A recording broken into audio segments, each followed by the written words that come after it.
Ce que vous venez de voir est la catastrophe aérienne la plus meurtrière de l'histoire. Un Boeing 747, transportant des centaines de passagers, a entamé son décollage alors qu'un autre 747 roulait encore sur la même piste. Cela paraît presque inconcevable. Pourtant, cette tragédie n'est pas le résultat d'une erreur unique. Elle est le fruit d'une succession d'événements malheureux qui se sont enchaînés de la pire des façons, coûtant la vie à 583 personnes. Pour comprendre comment une telle catastrophe a pu se produire, il faut remonter plusieurs heures en arrière, avant même l'arrivée des deux avions à Tenerife.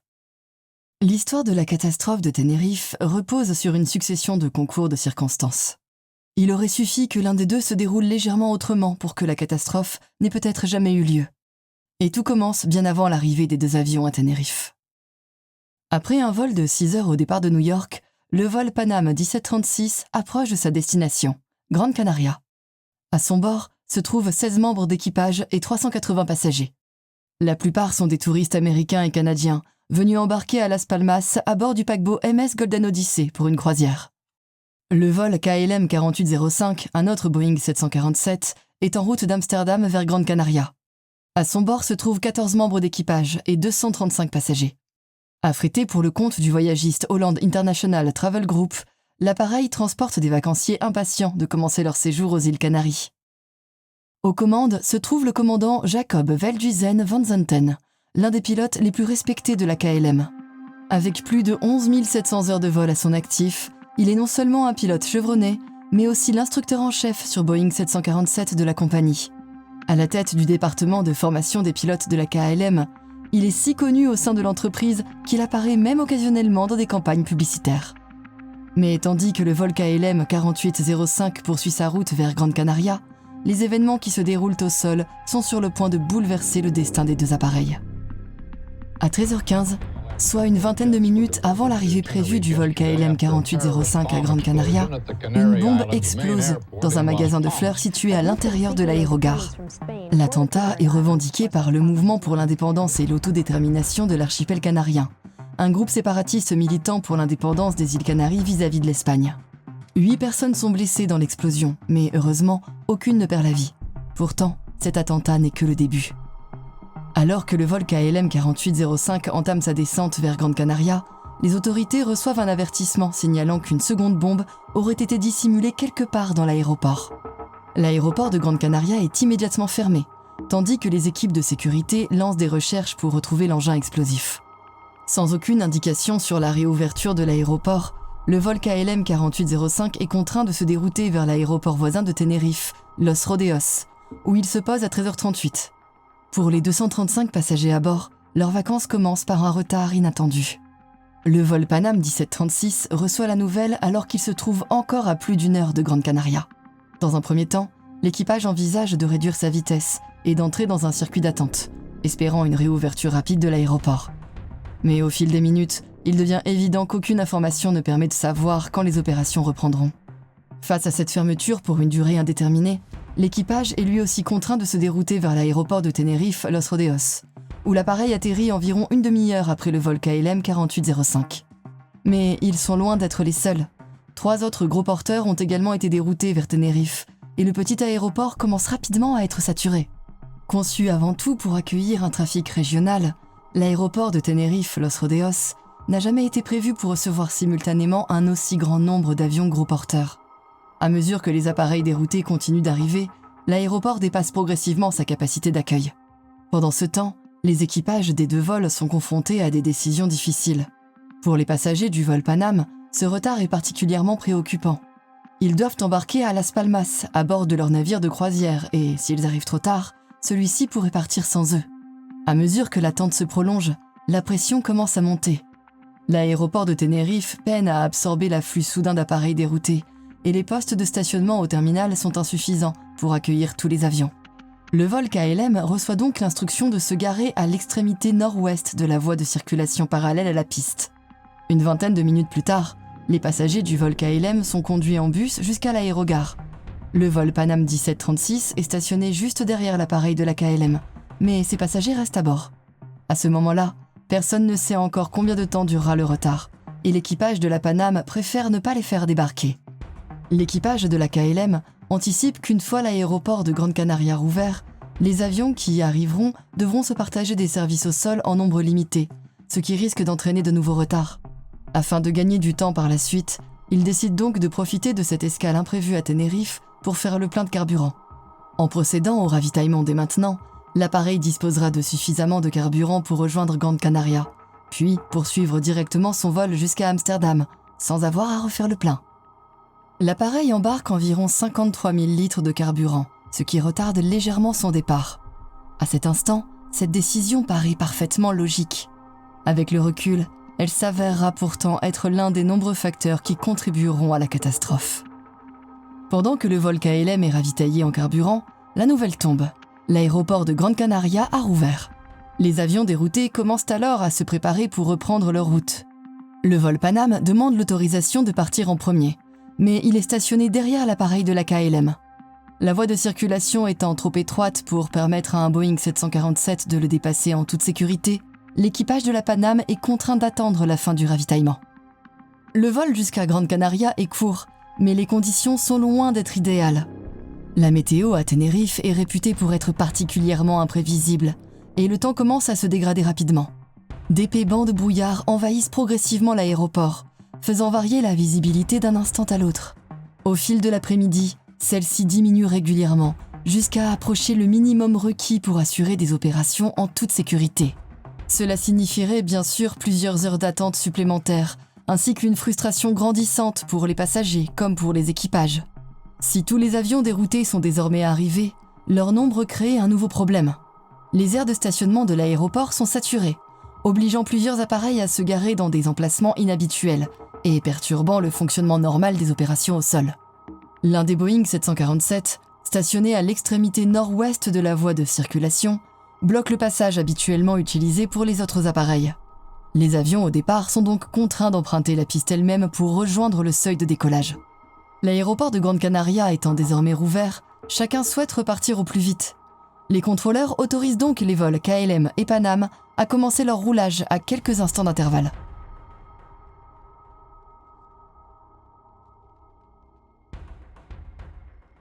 Pour rejoindre l'extrémité de la piste, les deux appareils doivent d'abord remonter la piste en circulation au sol, avant de faire demi-tour pour se placer en position de décollage, une procédure appelée backtrack. Le plan du contrôleur est relativement simple. Les deux avions doivent remonter la piste 1-2 jusqu'à la 3e intersection, Charlie 3. Ils devront ensuite quitter la piste par cette bretelle, rejoindre la voie de circulation parallèle, puis poursuivre jusqu'au point d'attente de la piste 3-0. À 16h56, le vol KLM 4805 est prêt à commencer son roulage. L'équipage contacte le contrôle au sol et reçoit l'autorisation de se diriger vers la piste de départ. À l'approche de la piste, les communications sont transférées au contrôleur d'approche. Celui-ci demande dans un premier temps à l'équipage de remonter la piste et de la quitter par la 3e sortie sur la gauche. Cependant, lorsque le copilote relit l'instruction, il mentionne par erreur la première sortie au lieu de la 3e. Roger, sir. Entering the runway at this time on at the first taxiway, go off the runway again for the beginning of runway 30. Afin d'éviter toute confusion, le contrôleur simplifie ses instructions. Okay, KLM 80, correction 4805, taxi straight ahead for the runway and make backtrack. Le vol KLM reçoit désormais l'ordre de remonter la piste jusqu'à son extrémité, d'y effectuer un demi-tour à 180 degrés, puis de se maintenir en position dans l'attente de l'autorisation de décollage. Cette fois, l'instruction est correctement relue. Pourtant, quelques instants plus tard, le commandant Van Zanten demande si l'appareil doit quitter la piste par la sortie Charlie 1, la première bretelle sur la gauche. Le contrôleur lui répond immédiatement. Negative, taxi straight ahead, up to the end of the runway and make backtrack. Peu après, alors que l'appareil dépasse une autre sortie, Van Zanten demande à nouveau s'il s'agit de la bonne. Cet échange laisse penser qu'une certaine incertitude subsiste encore dans le cockpit quant à l'itinéraire à suivre. Pendant que le vol KLM 4805 remonte la piste, la visibilité officiellement annoncée est d'environ 450 mètres. Mais les conditions météorologiques à l'aéroport de Tenerife-Los Rodeos sont particulièrement changeantes. Plusieurs témoins estimeront par la suite que, par endroits sur l'aérodrome, la visibilité n'était parfois pas plus d'une centaine de mètres. L'enregistreur phonique du cockpit apporte un autre indice sur l'évolution des conditions. Pendant plusieurs minutes, l'équipage de la KLM laisse fonctionner les essuie-glaces du cockpit. Mais lorsque l'appareil atteint l'extrémité de la piste et entame son demi-tour à 180 degrés, ils sont arrêtés, ce qui laisse penser que la visibilité était légèrement meilleure dans cette partie de l'aérodrome. Pendant que le vol KLM remonte la piste, le vol Panam reçoit l'autorisation de mettre ses moteurs en marche. Quelques instants plus tard, l'équipage demande l'autorisation de commencer le roulage. We were instructed to contact you and also to taxi down the runway, is that correct? Affirmative, taxi into the runway and leave the runway third to your left. Third to the left, okay. Alors qu'il se dirige vers le point d'attente, le commandant Victor Grubbs confie à son équipage qu'il préférait rester en dehors de la piste jusqu'au décollage du KLM. Mais au milieu de plusieurs échanges radio et d'un changement de fréquence, cette préférence n'est jamais transmise au contrôleur aérien. Une fois passé sur la fréquence du contrôleur d'approche, le vol Panam 1736 reçoit l'instruction de pénétrer sur la piste 1-2, de remonter la piste derrière le vol KLM, puis de la quitter par la troisième sortie sur la gauche. Lors d'entretiens accordés après l'accident, le commandant Grubbs expliquera pourquoi il a accepté cette instruction sans proposer d'alternative. Les échanges s'effectuant avec des contrôleurs dont l'anglais n'était pas la langue maternelle, il préférait éviter toute discussion inutile à la radio, tant que les instructions lui semblaient sûres et applicables. L'équipage de la Panam suit donc les consignes du contrôleur. Pendant que le vol Panam remonte la piste, les pilotes continuent de discuter de la sortie que le contrôleur souhaite qu'ils empruntent. Comme l'équipage de la KLM avant eux, ils ne savent pas avec certitude si l'instruction fait référence à la première ou la troisième sortie. Une partie de la confusion provient de la configuration inhabituelle de l'aéroport. La troisième sortie, Charlie 3, a été conçue comme une bretelle de dégagement rapide pour les avions atterrissant dans le sens opposé. En l'empruntant lors d'un roulage à contresens sur la piste, les pilotes doivent effectuer un virage serré de 148 degrés vers la gauche, immédiatement suivi d'un autre virage à 148 degrés vers la droite pour rejoindre la voie de circulation parallèle. Une telle manœuvre peut être envisageable avec un appareil plus petit, mais elle est extrêmement difficile à réaliser avec un Boeing 747. L'équipage commence alors à se demander si le contrôleur ne faisait pas plutôt référence à Charlie 4.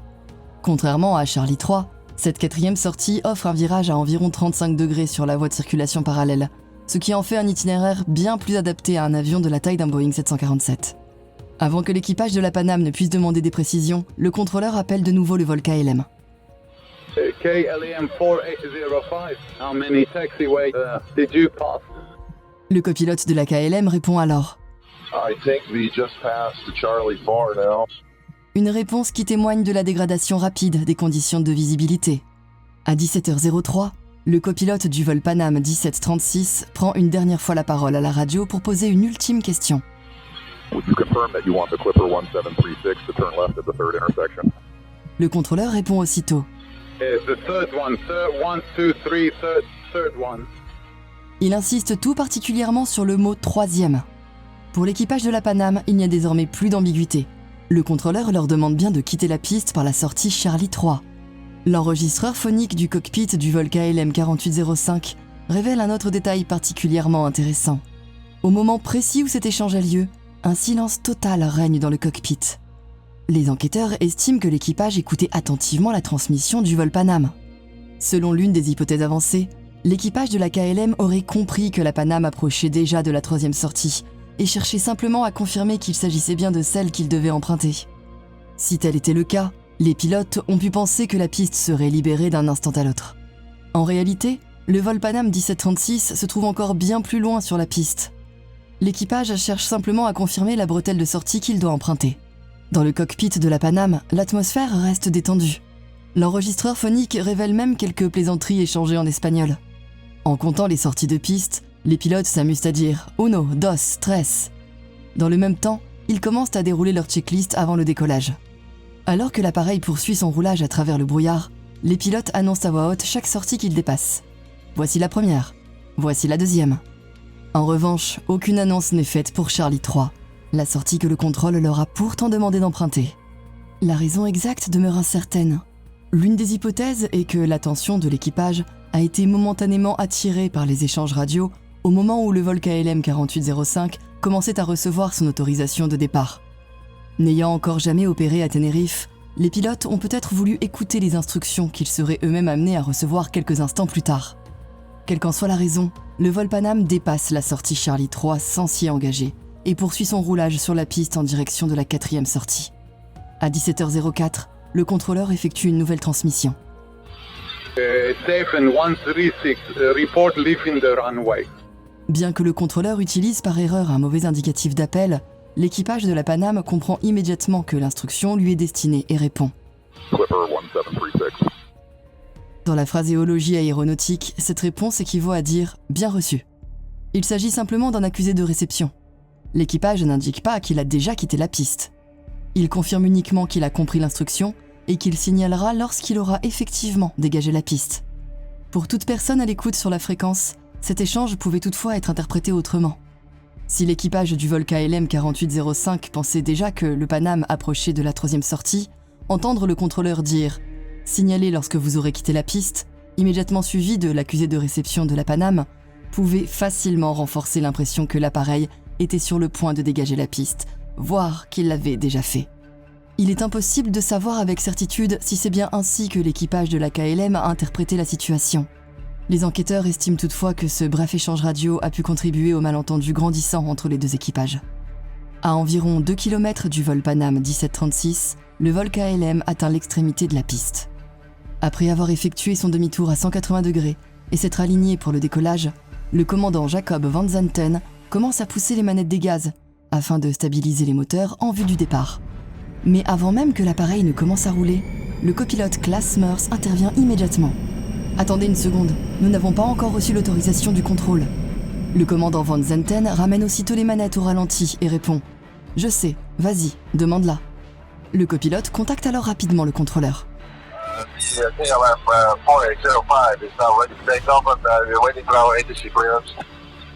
En aviation, un avion doit recevoir 2 autorisations distinctes avant de pouvoir décoller. La première est l'autorisation de route, qui précise à l'équipage l'itinéraire à suivre après le décollage. La seconde est l'autorisation de décollage, qui seule permet à l'appareil de commencer sa course au décollage. Le contrôleur, pensant que l'équipage demande son autorisation de route, répond KLM 8705, you're clear to the Papa Beacon, climb to and maintain flight level 9 at 0. Right and after takeoff, proceed with heading 040 until intercepting the 325 radial from Las Palmas de Gran. Bien que cette autorisation de route contienne naturellement les mots « après le décollage », elle ne constitue en aucun cas une autorisation de décollage. À peine la transmission terminée, le commandant Van Zanten pousse de nouveau les manettes de gaz.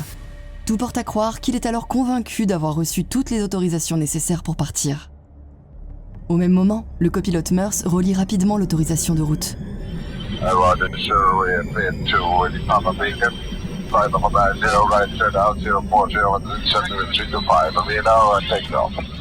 La formulation exacte de cette dernière phrase n'a jamais pu être établie avec certitude en raison de la mauvaise qualité de l'enregistrement du cockpit. Depuis des décennies, les enquêteurs débattent de ce qu'a réellement déclaré le copilote. A-t-il dit « nous sommes au décollage »,« nous décollons » ou employé une formulation similaire? La question reste sans réponse. Quelles qu'aient été ses paroles exactes, le commandant Van Zanten se tourne alors vers son équipage et lance « On y va, vérifiez la poussée ». Il pousse ensuite les manettes jusqu'à la puissance de décollage. Bien que le vol KLM ait désormais entamé sa course au décollage, plusieurs occasions existent encore d'éviter ce qui est sur le point de se produire. En écoutant la relecture du copilote, le contrôleur se contente de répondre. Quelques secondes plus tard, il ajoute. Mais presque au même instant, l'équipage de la Paname comprend que le KLM est peut-être en train de se préparer au décollage, alors qu'il se trouve toujours sur la piste. Le copilote de la Paname intervient immédiatement à la radio. Les deux transmissions se chevauchent presque parfaitement.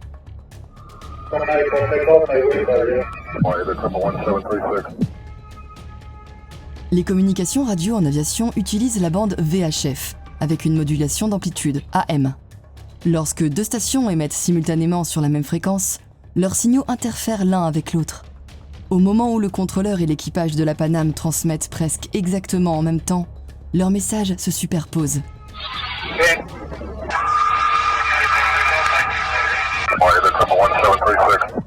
Produisant le sifflement caractéristique, appelé hétérodyne, que l'on entend sur l'enregistrement du cockpit. L'équipage de la KLM ne perçoit alors que le premier mot du contrôleur, « OK », avant que le reste des 2 transmissions ne soit rendu inaudible par cette interférence.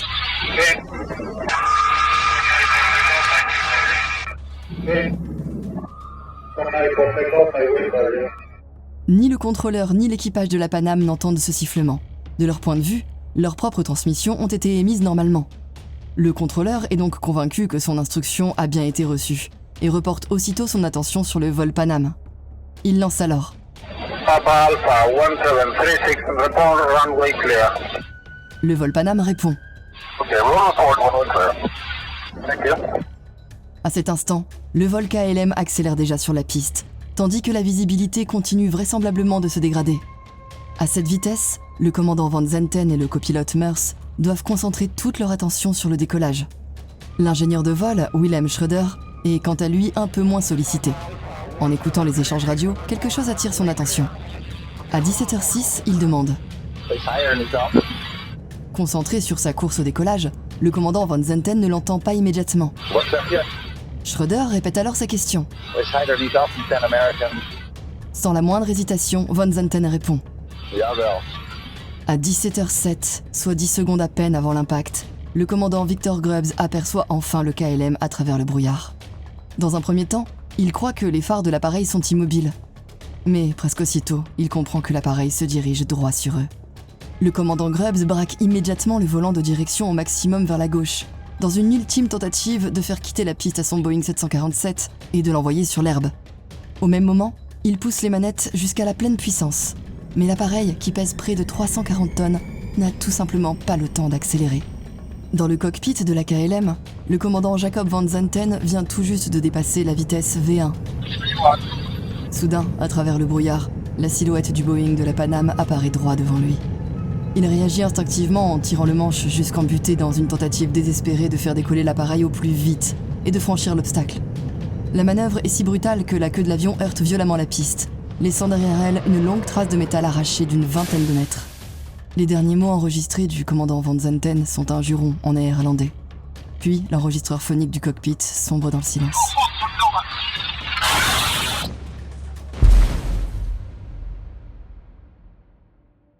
The Pan Am aircraft was given permission to leave the stand and to head down the taxiway to a takeoff point. Now, the Pan Am pilot says that he was told to proceed down the main runway and to leave the main runway and back onto the taxiway at the next junction. He was never able to do that because that was the point of impact. La KLM a brièvement quitté le sol, mais de seulement quelques mètres. Le nez et la partie avant du fuselage franchissent l'appareil de la Pan Am. En revanche, le moteur numéro 4 éventre la partie supérieure du fuselage et pénètre dans la cabine de première classe. Une fraction de seconde plus tard, le train d'atterrissage principal traverse la cabine, tandis que l'aile gauche arrache une grande partie de la structure supérieure de l'appareil, ainsi que sa dérive. Le Boeing de la KLM reste en vol sur environ 150 mètres avant de s'écraser lourdement sur la piste. Privé de son train d'atterrissage, il glisse encore sur plusieurs centaines de mètres avant d'être englouti par une gigantesque boule de feu. Les 234 passagers et les 14 membres d'équipage présents à bord périssent dans l'accident. À l'origine, 235 passagers avaient embarqué à bord du vol KLM 4805. Mais lors du déroutement vers Tenerife, l'une d'entre eux, Robina Van Lanschot, qui vivait sur l'île avec son compagnon, décide de ne pas remonter à bord pour la suite du voyage. Lorsque l'appareil décolle, il ne transporte donc plus que 234 passagers. Cette décision lui sauvera la vie. De son côté, le Pan Am poursuit sa glissade vers le côté gauche de la piste avant de s'immobiliser, entièrement enveloppé par les flammes. Dans la confusion qui suit l'impact, passagers et membres d'équipage tentent désespérément de s'échapper. La plupart des survivants parviennent à évacuer en passant par l'aile gauche, tandis que les flammes se propagent rapidement à l'ensemble de l'appareil. 70 personnes réussissent dans un premier temps à s'extraire vivantes de l'épave, mais 9 d'entre elles succombent ensuite à leurs blessures. Le brouillard épais complique considérablement les opérations de secours. Incapables de mesurer immédiatement l'ampleur de la catastrophe, les équipes d'intervention découvrent d'abord l'épave en flammes du Boeing de la KLM et pensent qu'il s'agit du seul avion impliqué dans l'accident. Ce n'est que de précieuses minutes plus tard qu'elles localisent le Boeing de la Pan Am, immobilisé plus loin sur la piste, retardant ainsi l'arrivée des secours auprès de nombreux survivants. Au final, seules 61 des 296 personnes présentes à bord du vol Pan Am survivent. Au total, 583 personnes perdent la vie, faisant de la catastrophe aérienne de Tenerife l'accident le plus meurtrier de l'histoire de l'aviation. Le plus bouleversant, c'est que cette catastrophe n'a été provoquée ni par une défaillance mécanique, ni par une erreur unique. Elle est le résultat d'une succession d'événements en apparence anodins, des malentendus, une visibilité extrêmement réduite et une série de concours de circonstances qui ont fini par déclencher une tragédie ayant bouleversé à jamais l'histoire de l'aviation. Après la catastrophe, les enquêteurs ont examiné de près les actions du commandant Jacob Van Zenten. Considéré comme l'un des pilotes les plus respectés de la KLM, il avait passé les 12 semaines précédentes à exercer principalement les fonctions d'instructeur en chef sur Boeing 747, formant les équipages sur simulateur, plutôt qu'en assurant des vols commerciaux réguliers. Si l'enquête officielle n'a pas retenu cet élément comme une cause de l'accident, plusieurs spécialistes des facteurs humains ont, par la suite, estimé que son éloignement prolongé des opérations en ligne, combiné à une pression croissante liée au temps et à l'autorité exceptionnelle dont il jouissait au sein du cockpit, avait pu influencer subtilement les décisions prises cet après-midi-là. À la suite de la catastrophe, de nombreux aéroports internationaux se sont équipés de radars de surface, permettant aux contrôleurs de suivre la position des avions au sol, même lorsque la visibilité est extrêmement réduite. La phraséologie aéronautique a également été standardisée à l'échelle mondiale. Depuis lors, le terme « décollage » est exclusivement réservé à la délivrance ou à l'annulation d'une autorisation de décollage. Dans toutes les autres situations, contrôleurs et équipages utilisent le terme « départ ». Les procédures de communication ont elles aussi été renforcées. Les instructions les plus importantes doivent désormais être répétées selon une phraséologie strictement standardisée, réduisant considérablement le risque de malentendu. Mais la réforme la plus marquante est sans doute l'introduction du Crew Resource Management, ou gestion des ressources de l'équipage. Aujourd'hui, les pilotes sont formés à remettre en question les décisions, à confronter leurs propres hypothèses et à exprimer la moindre inquiétude liée à la sécurité, quel que soit leur grade ou leur niveau d'expérience. Aujourd'hui encore, chaque vol commercial bénéficie des leçons tirées de Tenerife. Chaque communication radio utilisant une phraséologie standardisée. Chaque équipage formé à intervenir lorsqu'il estime que quelque chose ne va pas. Tout cela constitue l'héritage de la catastrophe de Tenerife. Un héritage gravé au prix de 583 vies. Si ce documentaire vous a intéressé, je vous invite également à découvrir mon enquête consacrée à la disparition du vol MH370, l'un des plus grands mystères non résolus de l'histoire de l'aviation. Merci pour la visite et à très bientôt dans la prochaine vidéo.